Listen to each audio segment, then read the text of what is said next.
It's clearly in their best interest that I allow their adoption to occur. It is. It's so special. They're my babies.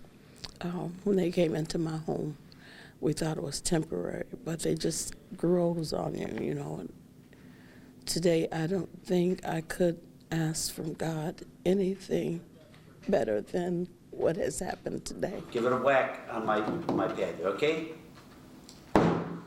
Cat, you too, buddy. Your turn, okay?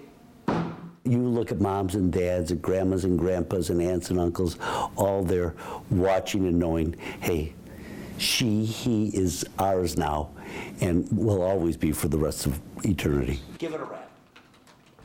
Good going. Is this a great Christmas present? Yeah, How happy are you right now?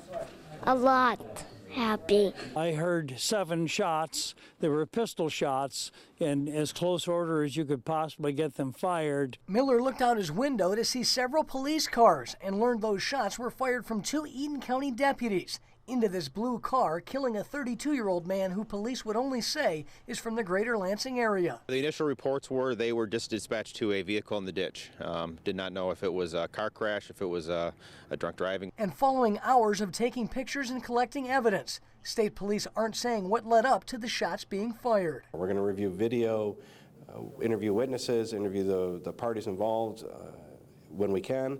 MSP Detective First Lieutenant Sean Furlong says investigators will be reviewing both dash cam and body cameras worn during the shooting to learn what happened, but they're not confident in saying the suspect fired a weapon. It is a remote, rural area where this is at. For the last 7 years, in order to go to sleep at night, I have to force my mind to be thinking about something else. For Roy Luth, the pain of not knowing where his daughter Krista is haunts him every day. 7 years ago, Krista went missing. Since then, the weeks have turned into months and the months into years. He fears the worst, and so far her body has never been found. I've been in contact with the state police over these 7 years, all the time, at least trying to get some resolution, although I know what happened. Krista was an MSU student at the time she disappeared.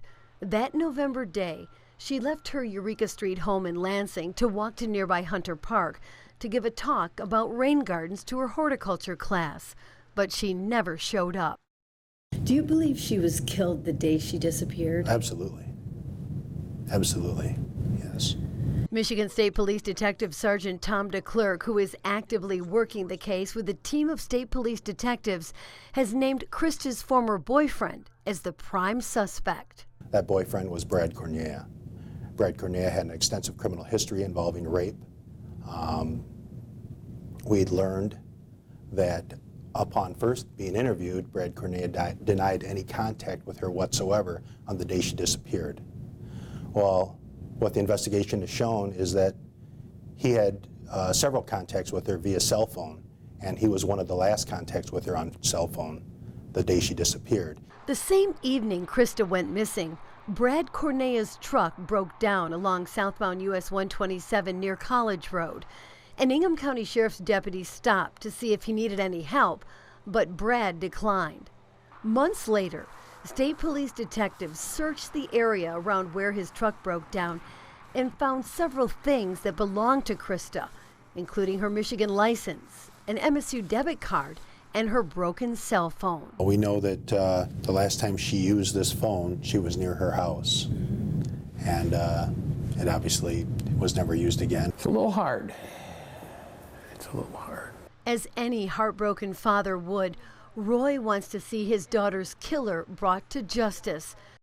What we'll do is we'll start where that biopsy scar was, right here. Okay. What we'll do is we'll numb this area up with the lidocaine, and then we'll use a curette to remove what we can see and feel of the skin cancer. And then we will get the tissue ready to send off to the lab. Okay. We'll process the tissue while you wait in the waiting room. It takes about an hour. At that time, we'll look at all the edges, the peripheral margin and the deep margin, and we'll look to see if we can find any skin cancer at any of the edges. Okay. If we do, we make a map. We'll bring it back. We'll take more in the direction we see it traveling. So we'll go back and forth until all the skin cancer is removed. And now we're going to get started and take a tiny little piece right around where you saw those dots. Well, She has it pieced out.